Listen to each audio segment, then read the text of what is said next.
रुख कर लेते हैं हमारी अगली महत्वपूर्ण खबर का, जहां आपको बता दें कि तमिलनाडु में भी सत्ता परिवर्तन हुआ और जनता ने सालों पुरानी डीएमके और एआईएडीएमके से किनारा करते हुए मात्र 2 साल पहले बनी एक नई पार्टी को कहीं ना कहीं इस बार चुना है। तो ऐसे में कई सारे सवाल भी खड़े हो रहे हैं, क्योंकि जो नई पार्टी है टीवीके, उसके पास में अभी फिलहाल बहुमत नहीं है, क्योंकि 108 सीटें उसके पास में है। लेकिन 108 सीटों के साथ ही वो बड़ी पार्टी तो बन गई, लेकिन बहुमत तक कैसे पहुंचेगी, इस तरीके के तमाम सवाल इस समय उठते हुए नजर आ रहे हैं। हालांकि हलचल काफी ज्यादा तेज हो चुकी है, क्योंकि टीवीके को इस समय कांग्रेस का साथ मिल चुका है। कैसे ये साथ मिला है और इसके साथ ही क्या कुछ है शर्तें जो कांग्रेस ने रखी है, एक नजर डालते हैं उस पर।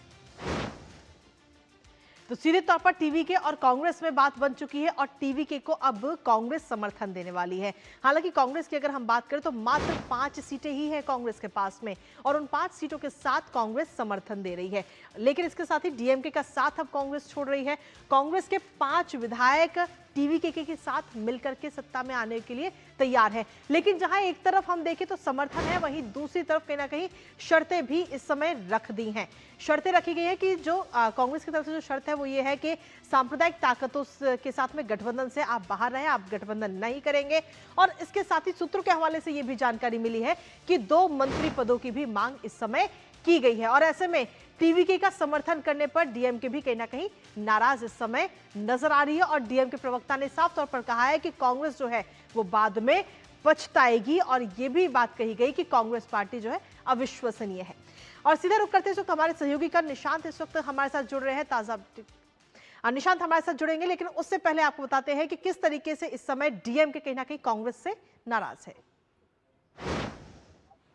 This is a foolhardy decision by the Congress, which is likely to send ripples across the country in the sense that there are other alliance partners.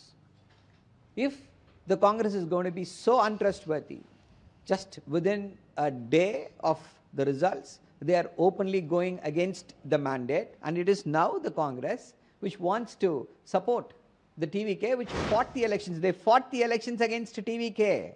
Now they want to go and support. I think this is a very short-sighted, myopic stand taken by the Congress, which they will regret. तो DMK प्रवक्ता को आपने सुना, लेकिन इसके साथ ही ताजा update के लिए सीधा रुख करते निशांत राय का।